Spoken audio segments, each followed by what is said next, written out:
This is 219 News Now, brought to you by Strachan Van Til, making lives easier for 94 years.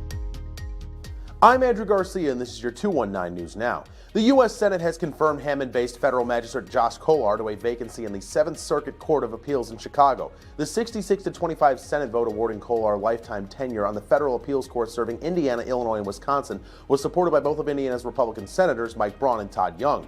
In both his service in the U.S. Navy Reserves and on the bench, Judge Kolar has proven to be a highly respected and dedicated public servant, Young said. With all of the home building going on in South Lake County and Porter County, it's easy to see the demand to live in Northwest Indiana. The Times also recently did a story about housing prices in Hammond going up 80% in recent years. That drew a lot of attention. Pete Novak, who is the head of the Northwest Indiana Association of Realtors, says Northwest Indiana is simply a hot market and offers a reason why. Real estate's been good over the last 10 years. Property values have been rising, but we watch the metrics pretty closely. I follow the national numbers, I follow the Chicago land numbers, and then of course I follow the Northwest Indiana numbers, and we have definitely been outpacing the national, the Chicagoland, and that's partly because we do have a very competitive market. Indiana is an attractive place to live, Northwest Indiana in particular. I think that has a lot to do with the property tax caps. The East Chicago School Board has interviewed 3 finalists for its vacant seat. That's Mercedes Taylor, Christina Williams, and Jose Ortega. Each is vying to succeed former school board member Vanessa Hernandez-Orange, who stepped down ahead of taking an at-large seat on the East Chicago Common Council.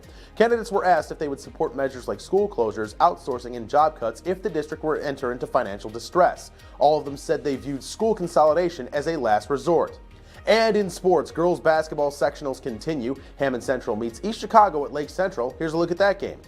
Hammond Central has already beaten East Chicago once this season. Now the Wolves look to eliminate the Cardinals from the sectional and move on to Friday's semifinal. Hammond looking to make an early statement. Kennedy Blakely fires over the top to India Hutchinson. The sophomore going up strong. Give her the hoop and the harm. HC with a 4-point lead. EC Central looks to answer. Shanari Taylor goes down the lane with a head of steam. The bank is open after hours for the junior. Cardinals trying to hang around, but the Wolves are just too strong. Hammond Central with a big first half, and a big reason why is the success down low. Hutchinson somehow gets this wraparound pass to Kenesha Grant. Give the freshman the bucket and the Band-Aid. Hammond Central moves on with a 75-44 win. The Wolves will meet Maryville in the semifinal on Friday at 7 o'clock. To read up on more local news and headlines, visit JEDtv.com and NWI.com. I'm Andrew Garcia, and this has been your 219 News Now.